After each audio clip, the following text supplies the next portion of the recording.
오늘은 당신은 어디에 연결되어 있습니까? 라는 제목으로 하나님 주신 은혜를 나누겠습니다. 우리 사랑하는 동대문교회 성도 여러분, 오늘 로마서 이 11장의 말씀을 통해서 접붙임의 은혜가 무엇인지, 그리고 신앙의 본질이 이 접붙임과 어떻게 또 연결되어 있는지 한번 또 은혜를 나누고자 합니다. 현대인들은 그 어느 때보다 연결에 집착합니다. 어디와 관계, 연결에 집착하죠.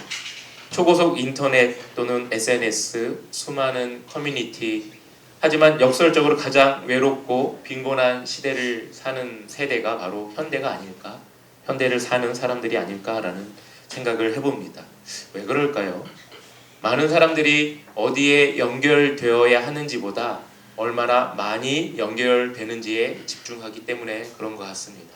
그러니까 내가 어디에 속해 있고 어디에 연결되어 있고 그 연결된 것이 얼마나 의미 있고 가치 있는지보다는 내가 얼마나 많은 곳에 연결되어 있고 그리고 얼마나 많은 사람들과 접촉하고 있느냐에 더 집중하는 모습일 때가 많죠. 오늘 본문에서 바울은 아주 독특한 비유를 듭니다. 바로 감람나무 접붙임에 대한 비유죠. 이 비유 안에는 우리가 누구인지 그리고 우리가 어떻게 구원을 유지하며 살아야 하는지에 대한 놀라운 비밀이 숨겨져 있습니다. 자격 없는 우리가 어떻게 이 생명의 줄기에 올라타게 되었는지 그 은혜의 현장으로 우리 말씀을 통해서 함께 보겠습니다. 먼저 13절부터 17절 한번 보세요. 제가 다시 한번 읽어볼게요. 내가 이방인인 너에게 말하노니 내가 이방인의 사도인 만큼 내 직분을 영광스럽게 여기노니 이는 혹 내 권력을 아무쪼록 시기하게 하여 그들 중에서 얼마를 구원하려 함이라. 그들을 버리는 것이 세상의 화목이 되거든 그 받아들이는 것이 죽은 자 가운데서 살아나는 것이 아니면 무엇이리요? 제사하는 처음 익은 곡식가루가 거룩한즉 떡덩이도 그러하고 뿌리가 거룩한즉 가지도 그러하니라. 또한 가지 얼마가 꺾이었는데 돌 감람나무인 네가 그들 중에 접붙임이 되어 창 감람나무 뿌리의 진액을 함께 받는 자가 되었은즉이라고 사도 바울은 이야기합니다. 바울은 자신을 이방인의 사도로 당당하게 밝히지요. 13절에서 그럽니다. 그러면서 놀라운 이야기를 하는데요. 원래 하나님의 선택을 받았던 참 감람나무에 대해서 이야기합니다. 여기서 말하는 참 감람나무는 유대인을 말하는 거죠. 그런데 그 참 감람나무의 가지가 꺾이고 그 빈자리에 꺾인 자리에 돌 감람나무가 접붙임을 받았다라고 이야기하죠. 여기서 말하는 돌 감람나무는 이방인을 말합니다. 우리도 이방인에 해당하는 존재들입니다. 돌 감람나무는 산과 들에서 제멋대로 자라는 나무를 말합니다. 열매는 작고 써서 식용으로 쓸 수 없는 열매를 가지고 있는 감람나무가 바로 돌 감람나무죠. 신학적으로 이것을 죄로 인해 소망 없는 이방인이라는 표현으로 씁니다. 그래서 돌 감람나무에 대한 비유를 할 때는 대부분 이방인에 대한 비유로 많이 사용하곤 합니다. 저와 여러분이 여기에 이제 해당하는 거죠. 우리는 하나님의 구원 계획 밖에 있는 사람들이었습니다. 그러니까 하나님께서 우리를 구원해 주시지 않았으면 그저 그냥 돌 감람나무에 불과한 존재들이었죠. 그런데 유대인들이 복음을 거부하고 불순종함으로 인해서 우리가 어부지리의 혜택을 누리게 됐습니다. 어부지리의 은혜를 누리게 된 것이죠. 여기서 우리가 기억해야 할 것은 이것이 유대인들을 완전히 버린 하나님의 뜻이 아니라는 겁니다.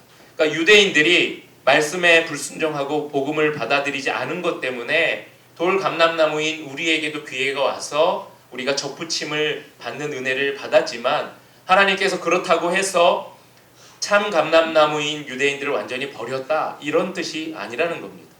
하나님은 이방인의 구원을 통해서 유대인들에게 시기심을 일으켜 결국 그들도 돌아오게 하려는 거대한 은혜의 계획을 갖고 계시다라고 14절에서 사도 바울이 말하고 있는 거죠.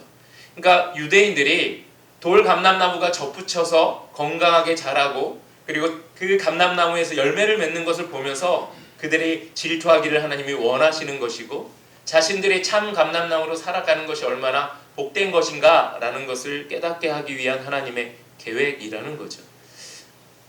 오래전 런던의 한 낡은 경매장에 먼지 쌓인 바이올린 하나가 매물로 나왔습니다.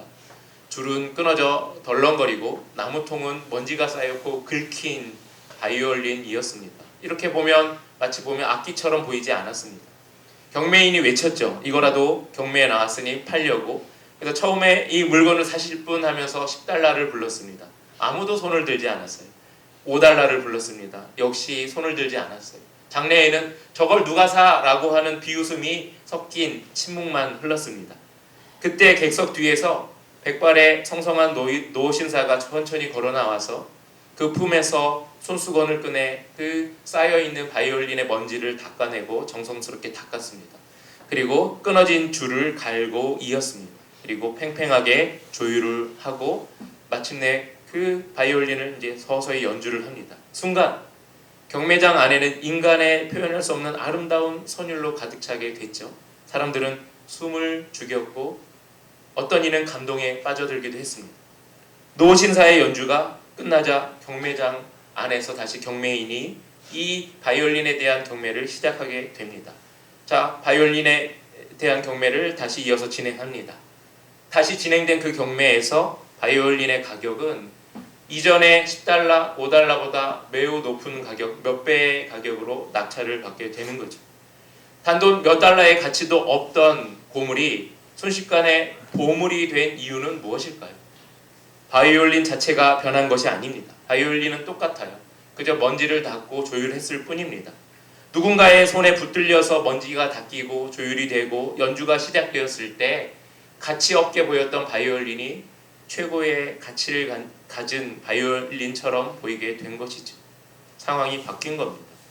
돌 감람나무였던 우리의 인생도 마찬가지입니다. 우리가 스스로 훌륭해져서 참 감람나무가 된 것이 아닙니다.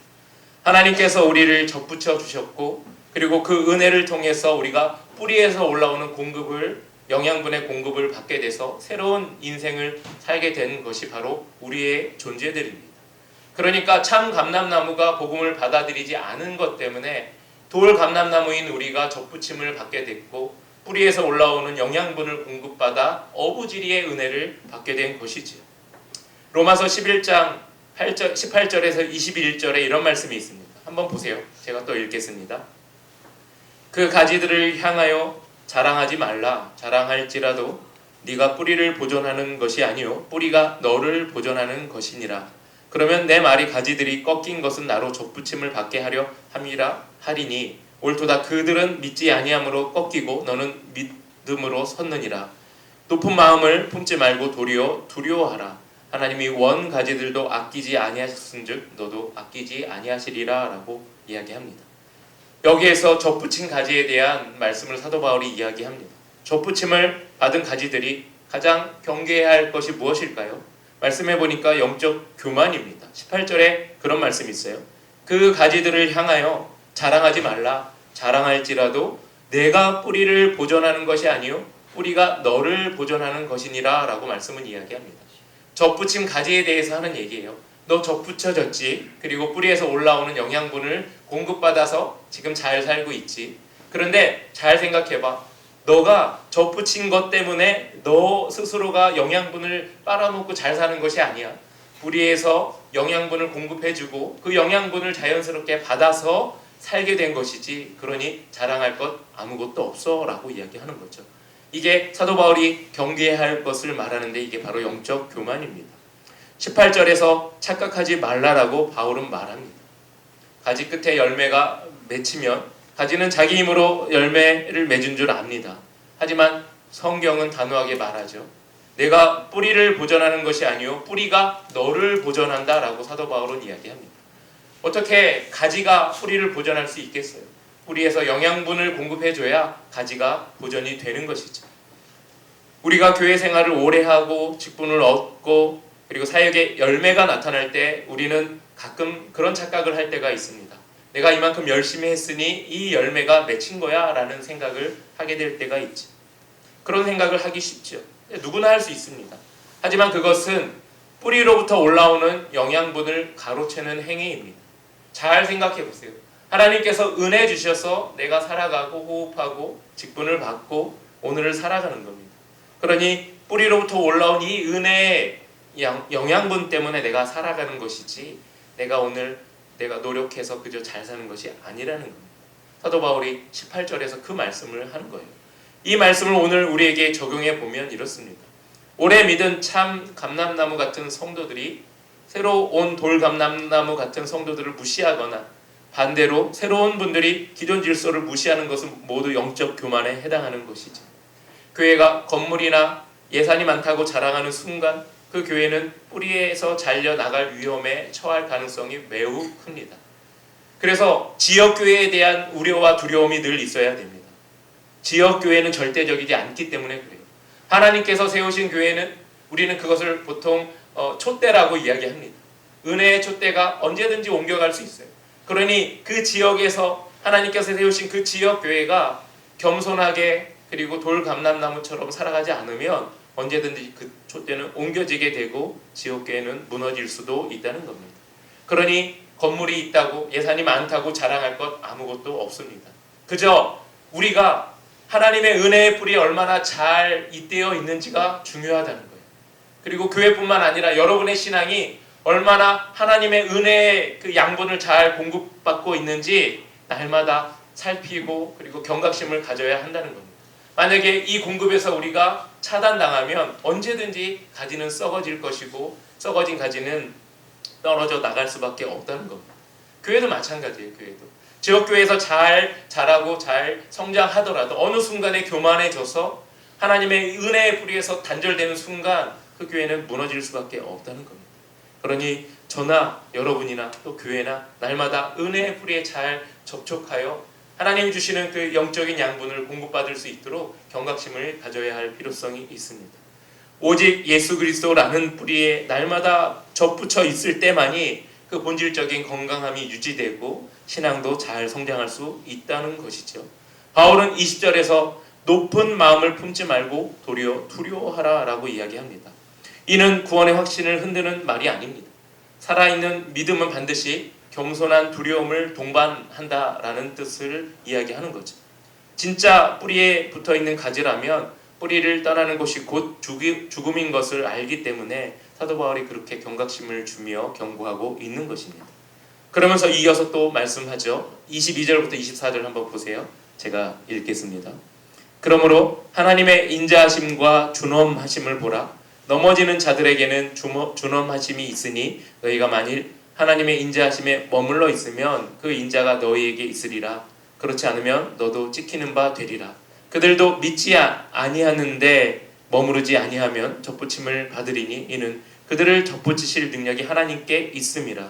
내가 원 돌감나무에서 찍힘을 받고 본성을 거슬러 좋은 감람나무에 접붙임을 받았으니 원가지인 이 사람들이 얼마나 더 자기 감람나무에 접붙임을 받으리라. 이렇게 얘기하죠. 여러분, 우리가 믿는 하나님은 어떤 분이실까요? 말씀해 보니까 하나님에 대한 두 가지 표현이 있습니다. 인자하심과 준엄하심입니다. 22절에 나와 있죠. 믿음을 거절하고 뿌리를 떠난 자들에게 하나님은 단호하십니다.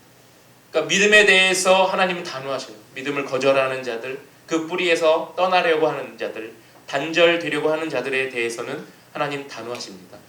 하나님은 열매 없는 가지를 찍어버린다라고 말씀은 이야기하죠.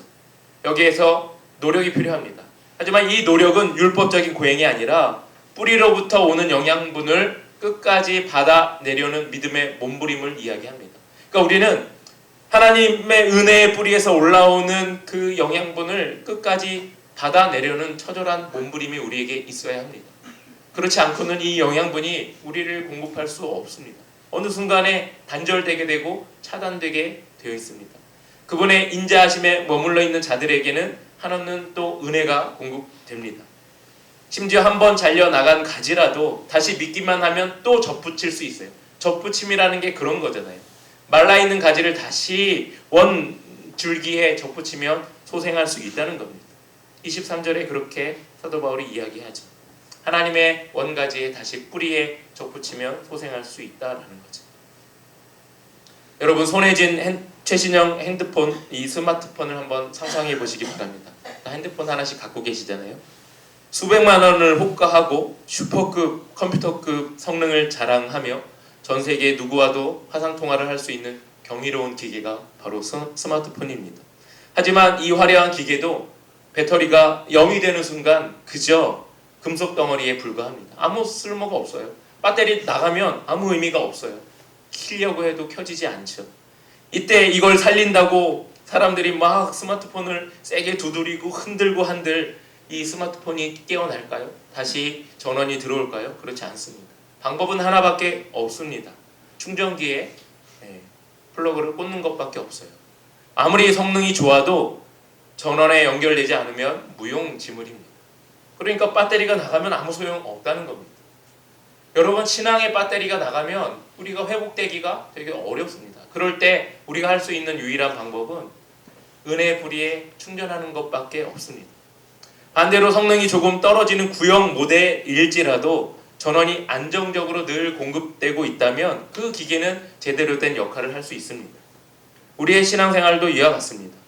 많은 성도가 자기 안에 에너지가 고갈되었는데도 스스로의 힘으로 열매를 맺으려고 발버둥 치는 경우가 되게 많습니다. 내가 노력하면 다시 신앙이 돌아올 수 있어. 내가 노력하면 하나님께서 알아주실 거야 라고 자기 노력으로 애를 쓴다는 거죠. 이게 영적으로 이제 발버둥 친다라고 표현을 하는 겁니다. 내가 더 열심히 봉사해야지, 내가 더 착해져야지 하지만 그것은 방전된 스마트폰을 계속 흔드는 것과 같습니다. 신앙의 본질은 내 에너지를 짜내는 것이 아니라 하나님이라는 무한한 발전소에 나를 연결시키는 겁니다. 이것만 연결시키면 에너지가 다시 돌아오는 거예요. 그러니까 여러분, 스마트폰 배터리 다 나갔다고 아무리 흔들고 그리고 때리고 뭐 가진 방법을 다 동원해도 켜지지 않는 것, 그걸 해결할 방법, 유리한 방법은 그냥 전원 연결하는 것밖에 없습니다. 우리의 신앙도 마찬가지지. 에너지를 내가 짜낸다고 해서 에너지가 다시 일어나냐? 자생할 수 있냐? 그렇지 않다는 겁니다. 바울은 하나님이라는 이 무한 발전소에 연결하는 방법밖에 없다라고 해요. 그것이 바로 돌감람나무가 원가지에 접붙임을 하고 뿌리에서 올라오는 영양분을 공급받는 것과 같은 이치로 사도 바울이 설명을 하고 있는 겁니다. 그러기 위해서는 기도라는 걸 해야죠. 기도는 플러그를 꽂는 행위이며 예배는 양분을 공급받는 시간입니다.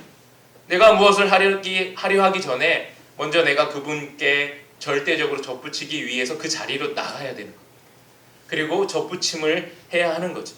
그러면 공급은 자연스럽게 이루어집니다. 뿌리에서 영양분을 공급하고 이 영양분을 통해서 죽어있던 가지가 접붙임을 통해서 다시 소생하게 되어 있습니다. 신앙생활을 하면서 목사도 영적으로 고갈될 수 있을까? 고갈될 수 있겠죠. 기도원에 가서 열심히 기도하고 교회 사역을 위해서 기도할 때 하나님께서 은혜를 주시고 다시 일어설 수 있는, 다시 에너지를 하나님께서 부어주시는 거죠. 저뿐만 아니라 여러분들도 마찬가지입니다. 스스로 자생하려고 노력하는 것이 큰 의미가 없을 때가 있습니다. 그럴 때 아주 간단하게 그저 하나님의 임재 앞으로 나가는 거죠. 기도의 자리로 나가는 겁니다. 그 자리에서 뭐 대단한 말 하지 않아도 됩니다. 하나님 앞에 나를 보이는 겁니다. 그리고 하나님, 내가 이 자리에 나왔습니다. 하나님께서 나를 인도하옵소서. 그저 그 플러그에 꽂기만 하면 되는데 우리가 그걸 잘 못해요. 꽂은 다음에 무엇을 해야 되는지 그런 생각을 할 때가 너무 많아요. 그런데 하나님의 임재 앞에, 기도의 자리에, 예배 자리에, 그 자리에 그저 나아가서 나를 하나님께 드러내고 비추는 그 순간 하나님께서 너 왔구나 라고 하면서 플러그를 꽂아주시고 우리에게 영양분을, 은혜의 영양분을 공급해 주시는 거죠. 사랑하는 동대문교회 성도 여러분, 우리는 모두 돌감람나무입니다. 우리가 자랑할 것은 아무것도 없습니다. 오직 우리를 지탱해 주시는 예수 그리스도라는 이 뿌리에 그저 연결해 있기만 하면 됩니다. 그런데 이게 되게 어렵게 느껴질 때가 많아요. 어떻게 연결하는 거지? 내가 무언가를 해야 되나? 그렇지 않아도 됩니다. 그저 기도의 자리에 나가면 되고요. 예배의 자리에 나가면 됩니다. 그리고 나를 주께 보이면 됩니다. 나 아니면 안 돼 라는 생각을 버리고 주님 아니면 안 돼 라는 생각을 바꾸시기 바랍니다.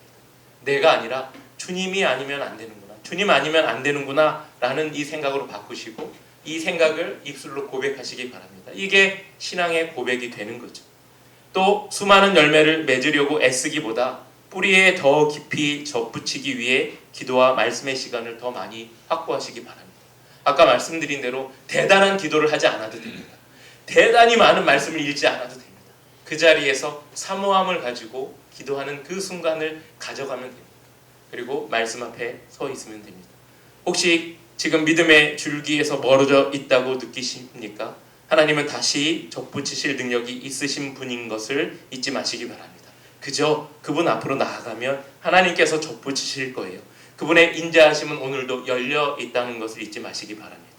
여러분, 이번 한 주간 세상의 헛된 것들에 플러그를 꽂지 마시고 오직 생명의 뿌리 되신 예수 그리스도께 깊이 연결되시는 여러분의 삶이 되시기를 간절히 소망합니다. 그럴 때 그분께서 우리에게 영양분을 공급하시고 은혜를 주시고 열매를 맺게 하신다라는 것을 경험하는 한 주가 되기를 간절히 소망하고 축복합니다.